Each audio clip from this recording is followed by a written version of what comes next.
In introducing this landmark bill, the House is taking another vitally important step in our determination to protect our democracy.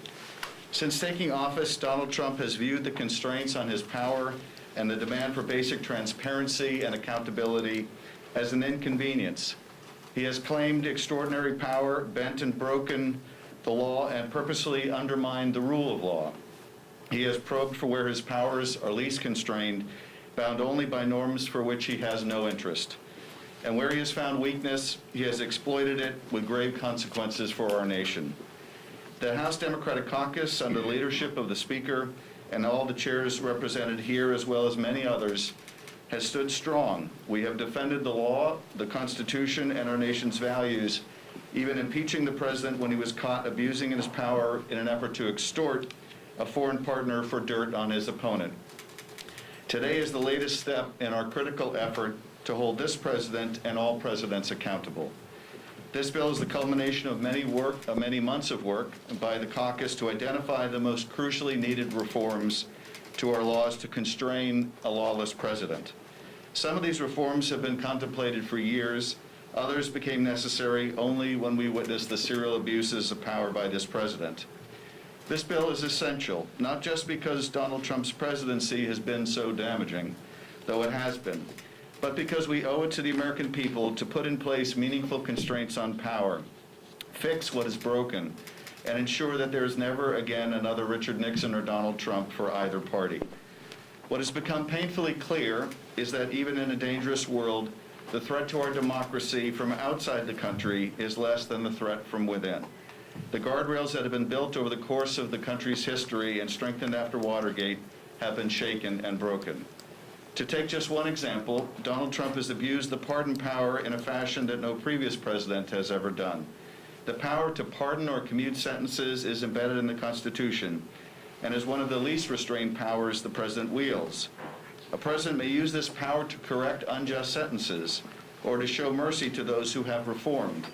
But instead, this president has used it to reward his friends and cronies, even using it to commute the sentence of his longtime political advisor, Roger Stone, for lying to Congress in an effort to cover up for the president. This is not what the founders had in mind.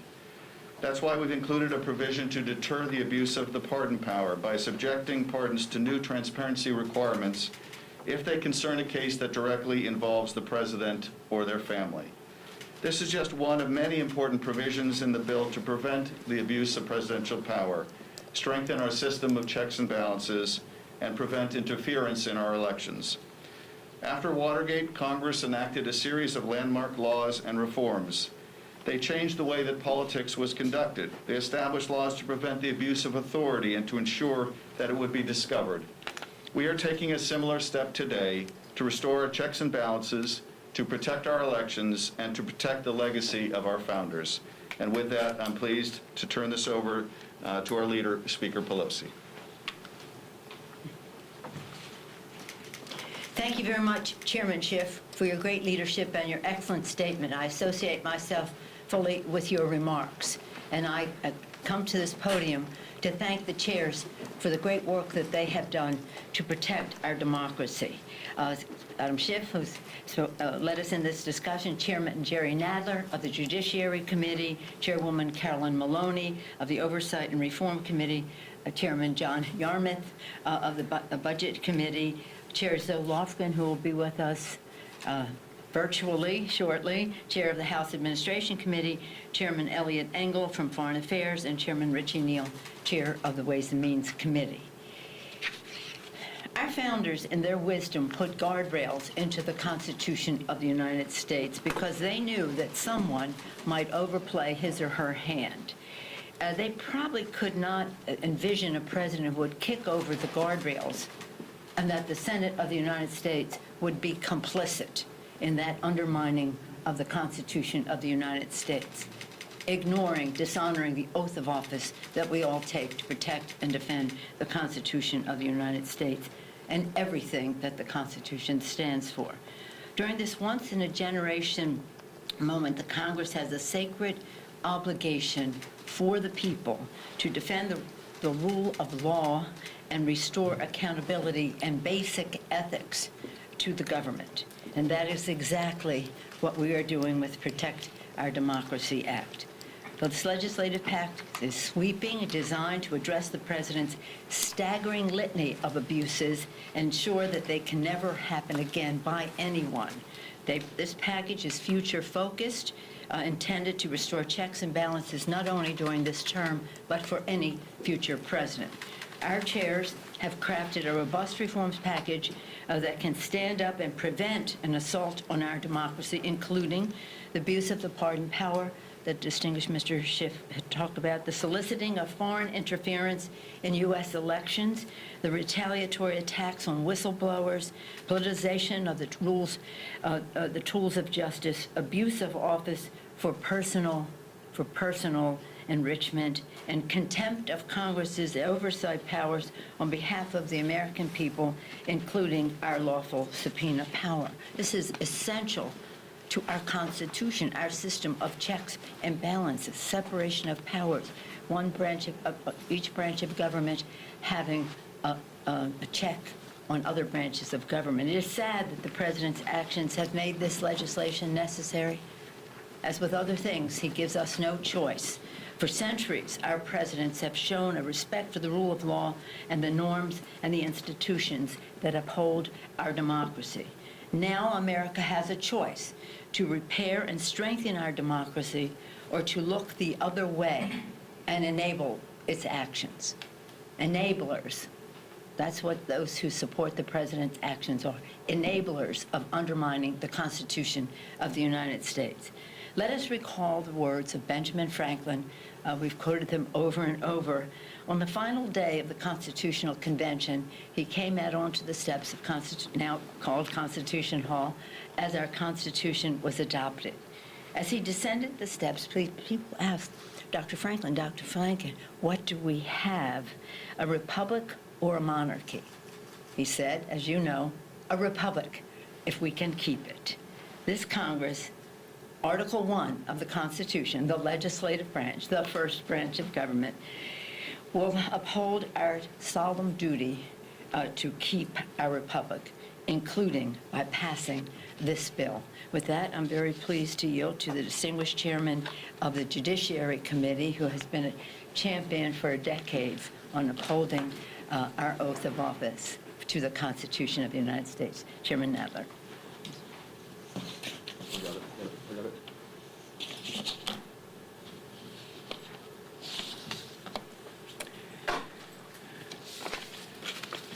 I want to thank Speaker Pelosi, Chairman Schiff, and the other distinguished chairs for their leadership in putting together the critical set of reforms contained in the Protecting Our Democracy Act. The Trump administration has exposed certain holes in the fabric of our democracy by engaging in conduct that was once unthinkable. For example, the administration has defied congressional subpoenas time and again in investigations on topics ranging from manipulation of the census to obstruction of justice, and even during the impeachment process. Not only has this administration refused to produce documents, it has also ordered witnesses to refuse to appear altogether on the ground that they are supposedly immune from subpoenas. In fact, just this past Monday night, I received a letter from the Justice Department informing the Judiciary Committee that it will now categorically refuse to send key officials to our hearings because Attorney General Barr did not like the questions he was asked during his appearance before the committee in July. And when Congress is sued to enforce its rights in courts, we have been forced into a years-long process that may enable the administration to simply run out the clock. It has been more than a year since we sued to compel testimony from Don McGahn, the primary source of the Mueller report's detailed examination of the president's pattern of obstruction of justice. That case continues to work its way through the courts. Similar delays have greeted lawsuits for related grand jury materials, for President Trump's financial records, and for other important information critical to our oversight work. That is why the Protecting Our Democracy Act incorporates Congresswoman Madeleine Dean's bill, which provides an expedited, streamlined process for the House and Senate to enforce the subpoenas in the courts and to ensure that we can conduct proper oversight.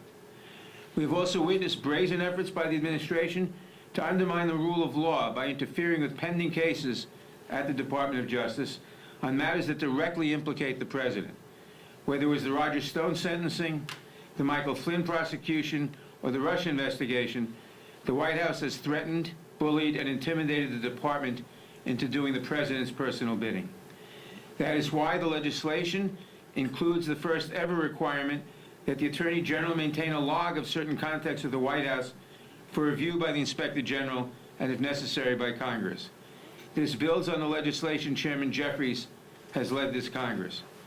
When the nation's founders wrote the Constitution, they stood fast to a key principle, that the executive must be accountable to Congress, to the people, and ultimately to the rule of law. It is vital that we reassert this important principle. I am proud to join my colleagues in introducing the Protecting Our Democracy Act so that we may restore these and other checks and balances that are so fundamental to our democracy.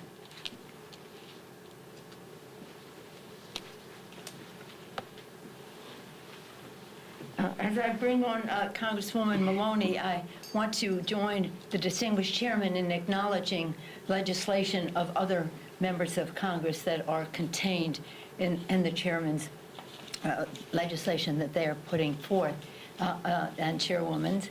And I also want to acknowledge Maxine Waters is doing some very important work on this subject, not part of this package, but part of preserving our democracy. With that, I'm pleased to yield to the distinguished chairwoman of the Government Reform and Oversight Committee, Madam Chair Carolyn Maloney.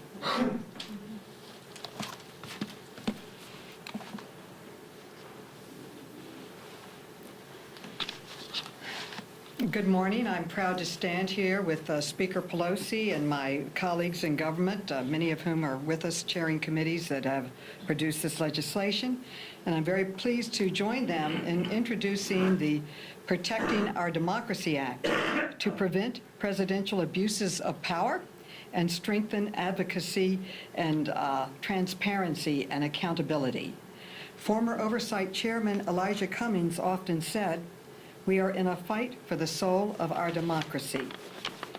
We are witnessing a president who retaliates against whistleblowers and inspectors general, obstructs investigations to root out waste, fraud, and abuse, and openly mocks the law. It must stop. We have an obligation to take immediate action to rein in this terrible behavior. This landmark legislation will strengthen protections for inspector generals by only allowing an IG to be removed for specific reasons and prevent them from being fired for political retaliation. I introduced the Inspector General Independence Act with Majority Leader Hoyer and several other members after President Trump retaliated against inspectors general at the Department of Defense, the Department of Transportation, State Department, and other agencies. This package also increases protections for whistleblowers who expose waste, fraud, and abuse. The Trump administration has engaged in a sustained assault on whistleblowers. Federal workers have been harassed, fired, embarrassed, demoted. I introduced the Whistleblower Protection and Improvement Act along with Oversight Subcommittee Chair Jerry Conley to give whistleblowers the opportunity to challenge retaliation in court and prohibit disclosing a whistleblower's identity.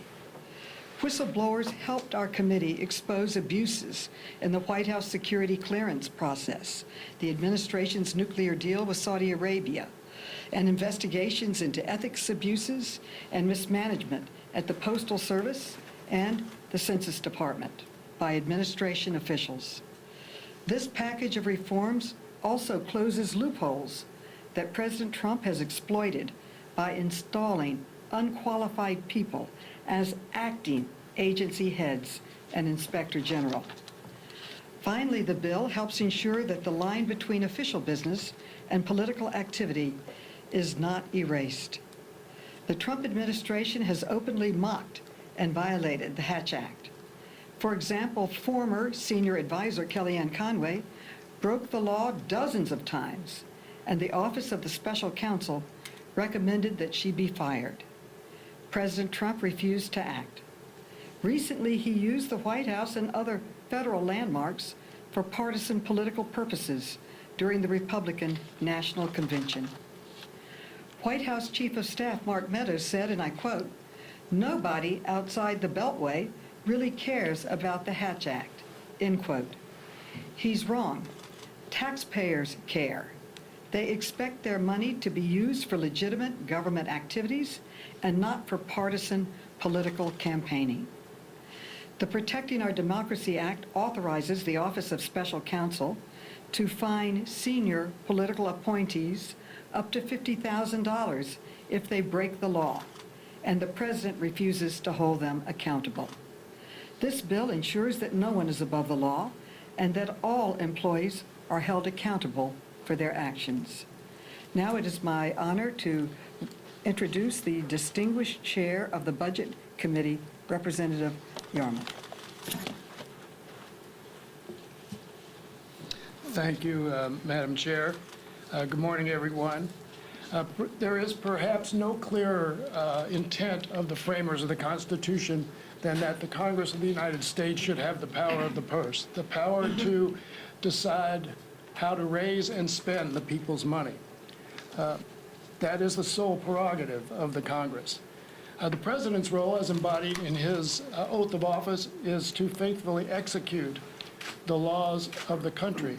In this case, in the relevant case, congressional appropriations. Of course, throughout history, many presidents have tried to circumvent congressional spending decisions in order to advance their own personal agendas or philosophical agendas. And on at least three different occasions, Congress tried to push back on that by setting some guardrails, as we've mentioned several times already today. The first time in 1884, the Anti-Deficiency Act, which prohibits the president from spending money that has not been appropriated by Congress.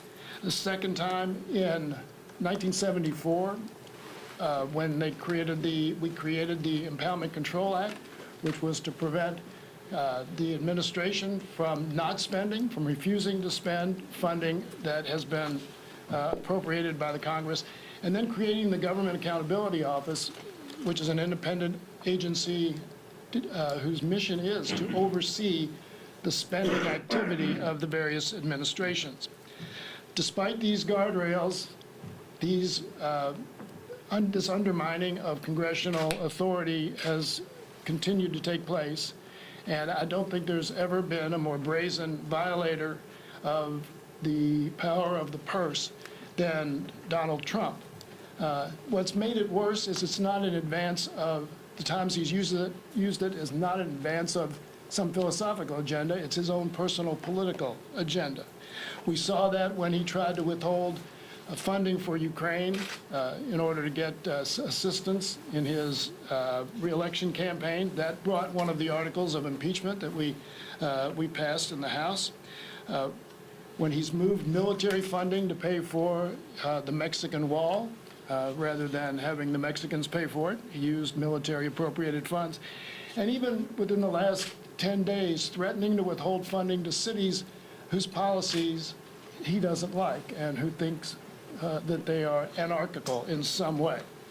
So for all of these reasons, I introduced a bill called the Congressional Power of the Purse Act, and that is Title V of the Protecting Our Democracy Act. Has three major tenets. It restores Congress's central role in funding decisions. It increases transparency and accountability on the behalf of the administration through OMB, and it strengthens existing budgetary law in a number of ways through reporting requirements, through requiring congressional ratification of decisions to withhold funding, to require the Department of Justice to investigate any illegality that the Government Accountability Office may find, and finally by imposing penalties on those who violate the law. Unfortunately, the Anti-Deficiency Act, which again was passed in 1884, authorizes penalties.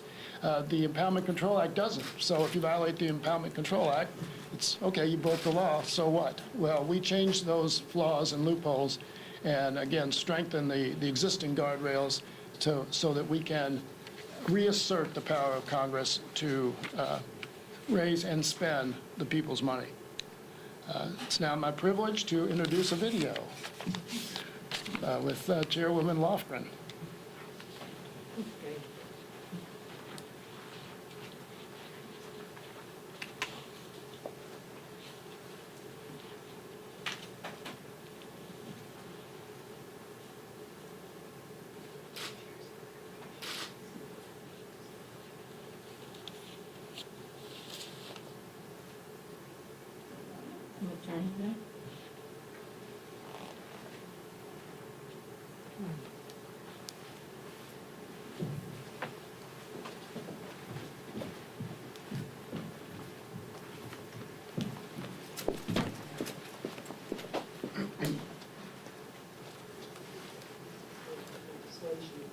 The reforms set forth in this bill weren't what many of us set out to achieve in Congress, but after 4 years of the most corrupt presidential administration in modern history, they've become urgently needed. Many years ago, I worked on the staff of my predecessor, Congressman Don Edwards. One of my assignments was working with the Judiciary Committee on the impeachment of President Richard Nixon. After President Nixon resigned, the Congress enacted a series of landmark laws and reforms to change the way politics was conducted and to prevent a future president from similarly abusing the power of his office. These measures prevented executive abuses, increased transparency and ethics requirements, improved campaign finance disclosure, and enhanced congressional oversight. In large part, they worked pretty well, until now. President Trump, throughout his term of office, has shown zero regard for the safeguards designed to protect our democracy and the rule of law. In fact, he's subverted them. And today, as it was in the time of Richard Nixon, it is now necessary for the Congress to enact new reforms that restore our system of checks and balances. An important aspect of these reforms is to protect our elections from foreign interference. Most Americans already know that if a foreign adversary reaches out about interfering in our elections, we should report that contact. Instead, the Trump campaign and White House have welcomed and repeatedly solicited foreign assistance for the president's political activities. The Protecting Our Democracy Act creates a duty to report illicit offers of campaign assistance from foreign governments. It requires political committees, candidates, and their immediate family members to report foreign offers of assistance to federal authorities. The bill also clarifies that the definition of, quote, a thing of value, unquote, in the Federal Election Campaign Act, it includes a prohibition on foreign donations of information that is sought or obtained for political advantage, information like opposition research and private polling. This ensures that individuals engaging in dishonest conduct with foreign actors who influence the outcome of our elections are held accountable. The past 4 years have shown that the Congress and the American people face a lawless president, and reform is needed. Together, the proposals laid out by my colleagues here today reflect our determination to ensure that the foundation of our democracy, enshrined in our Constitution, will be sustained for generations to come.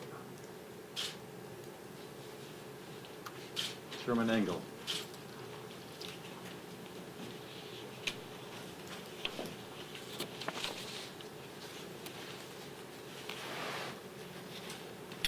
Let me first of all thank the distinguished speaker and my fellow chairs.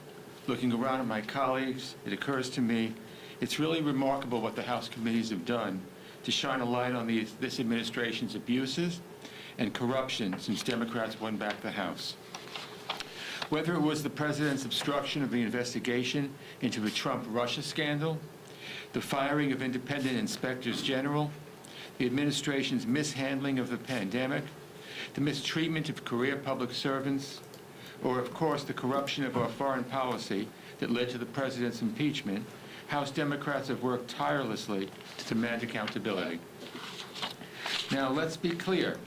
Nothing we've accomplished, none of the answers we've gotten for the American people, or the abuses that we've uncovered are because this administration respects Congress's oversight authority as a co-equal branch of government. It's quite the opposite. We've been fortunate that in some cases, dedicated public servants have come forward, public servants who knew they might face bullying, harassment, retaliation, maybe even from the president himself. That was especially true during impeachment. But the president and those around him think that they're above the law and accountable to no one. I've been around here for a while now. For most of that time, a subpoena was a chairman's tool of last resort. That's because for most of that time, administrations understood Congress's oversight role, even if they weren't happy about it. Trump threw all that out the window. I signed a subpoena during the impeachment inquiry that Mike Pompeo just simply ignored. I signed another one a few weeks ago, and he only capitulated once I threatened him with contempt, a black mark that might follow him around when he decides to run for some other office in a few years. So how can one branch exercise constitutional checks and balances when another branch doesn't seem to care about the Constitution? This behavior has set a profoundly dangerous precedent. I hope during the next administration the pendulum swings back, but we're not willing to take that risk. This legislation we're offering gives our oversight tools sharper teeth, tools to enforce our subpoenas, expedited judicial processes, fines for government officials who refuse to comply. I hope these tools won't be necessary, but it's clear that Congress needs to stand up and reassert our power as a co-equal branch of government. Let me now yield to the chairman of the Committee on Ways and Means, Mr. Neal.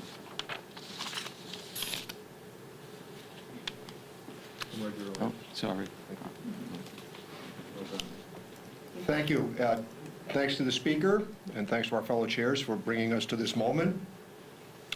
Our founders very wisely established a system of checks and balances to prevent against abuses of power and to ensure the federal government executes the will of the people. The concept is as old as Magna Carta. It is as young as the American Constitution, and a reminder that the American Revolution in some matter was the ability of the people to question the executive ruler. We are seeing a fundamental system that is now being put to test. President Trump and the administration have sought to evade accountability and to eliminate transparency. There is a sound reason that in Article 1 of our Constitution that Congress is mentioned as the first branch of government, as a co-equal branch of the government. And our ability to conduct oversight is a critical component of legislating. Over and over again, the Trump administration has sought to impede that vital work. The obstruction of our efforts to ensure that proper and responsible administration of federal laws and taxpayer dollars cannot and will not stand. The package that's being introduced today strengthens the critical protections that underpin our democracy. One issue that some of my colleagues have touched upon that I also want to emphasize and reinforce is the role of the Congressional subpoena. Congressional subpoenas are not requests that recipients can easily brush aside. They are indispensable as a tool that this body uses to investigate potential wrongdoing and inform our legislative work and to prevent future abuses. Today's legislation, the Protecting Our Democracy Act, strengthens the enforceability of congressional subpoenas and underscores that compliance and remains not simply an option. The rule of law applies to every single person in this country, including the President and members of the administration. We are here today to reinforce and to reiterate our commitment to the law and our belief in the fundamental tenets of our democracy and our duty to ensure that government remains accountable to the American people. Adam?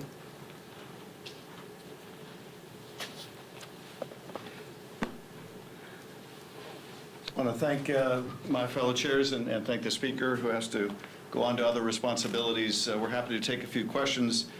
Before we do, though, I want to acknowledge the work of other members of the caucus. This package is a cumulative work product of a great many of our members, and joining in that effort and reflected in the bill itself is the work of Representative Cohen, Representative Connolly, Representative Dean, Representative Jeffries, Representative Liu, Representative Porter, Representative Raskin, Representative Scanlon, Representative Spear, and Representative Swalwell, all of whom are also original co-sponsors of the legislation. And with that, we'd be happy to respond to your questions. Yes. Are there plans to bring up this package in this Congress or wait until next year? It will depend on the availability of legislative time. I would hope that we can bring up the package this year, but I think our expectation is whether we can bring it up this year or not, it is unlikely to move through a Senate which has, under Senator McConnell's leadership, been a willing accomplice to many of the president's actions that have broken down these very democratic guardrails and institutions. So we're not terribly optimistic, but I will say this. I think these reforms will have bipartisan support next year in a new administration, when my GOP colleagues will not want to see a Democratic president do half the things of the current president. So while I don't expect to see GOP support in the Senate this year, I do expect these reforms will enjoy bipartisan support in the future. Yes? Presidential candidate Joe Biden has said that he opposes packing the court. Do you agree with him? Well, the issue on the Supreme Court goes beyond the scope of anything in this package. So I will leave it to the Senate counterparts to address that issue. But I will say this. The package does seek to address one of the same problems, which is the degradation of our democracy over the last 3.5 years, is not the work of the president alone. Donald Trump could not have accomplished what he has in terms of undermining our democracy without the willing help of GOP partners in the Senate. Our system, our Constitution, requires two parties to defend the institutions of the Congress, and that includes a co-equal branch of government, the Supreme Court and the courts. If the Senate is going to violate its own rules, if Senator McConnell is going to violate the rule that bears his own name and stack the court in the last few weeks before the election, that will be something that the Senate will have to remedy and is beyond the purview of this package. Any other questions? Have you had any time to look at the report that came out on Hunter Biden and Burisma from Senator Johnson company in the Senate? I've had a chance to read the press reporting of it. And, you know, all I can say is the Kremlin, I'm sure, is very pleased. After all, this advances a narrative that has its origins in the Kremlin and has been propagated by Kremlin agents in Ukraine like Andrei Derkach. More than that, as Senator Johnson has repeatedly admitted, the point of the report is a political one, to have an impact on the election. And the idea, again, that taxpayer resources are used for a political purpose is something that we address in our Hatch Act provisions in this bill. But of course, if you have willing members of the Senate who are using taxpayer resources to advance a Kremlin-originated smear, there's little we can do if senators are willing to participate in that. Any further questions on the bill? Yes. Have you had any discussions with Vice President Biden or anyone on his team about whether or not he would endorse something like this? So you're framing this as a reassertion of congressional power, but another way to look at it might be, in some people's eyes, the erosion of executive power. Is there any pushback from them that perhaps you're stealing their power just as they might take the White House? You know, I think the Vice President has spoken repeatedly about the priority that he places on restoring our democratic institutions, restoring our system of checks and balances. So while we haven't discussed the provisions of this bill, I think he is very supportive of the concept underlying this legislation, that we need to restore accountability and transparency. We need to strengthen the guardrails of our democracy. And I know he has criticized a lot of the actions that this bill seeks to protect against. So we look forward to working with the Vice President in what we hope and expect will be a new administration to make this law and make sure that no president can again violate the rule of law the way the current president has. And how quickly would you want to bring it up next year under a president? President Biden? Is this a 100 days issue? Well, I view this as a natural sequel to H.R. 1, the package of reforms designed to strengthen our franchise. The foundational right of our democracy is the right to vote. And so H.R. 1, very squarely addresses efforts to suppress the vote, disenfranchise communities of color, gerrymandering in the different states, dark money in elections. This, I think, is a natural follow-on to that, in that it tries to protect our democratic institutions whose foundation has been laid by that vote. Let me invite my colleagues, why don't we take the last question? I'll invite my colleagues to respond to any of the questions that have been raised thus far. Yeah, just to jump off of that, Vice President Biden did speak with the Senate Democratic Caucus last week. Have there been any conversations with the overall House Democratic Caucus about what the relationship between President Biden and a House Democratic Caucus would be should he win the presidency? Has there been any general conversations about it? Not that I'm privy to, but that doesn't mean that isn't happening. But with that, let me invite my colleagues if they would like to add on to any of the comments or questions that we've heard from the press. Let me step aside. Any? Just say one thing on Vice President Biden, when he served with President Obama, was constantly coming to our caucus and speaking to us. He was he was friends with so many people. He had worked on so many issues.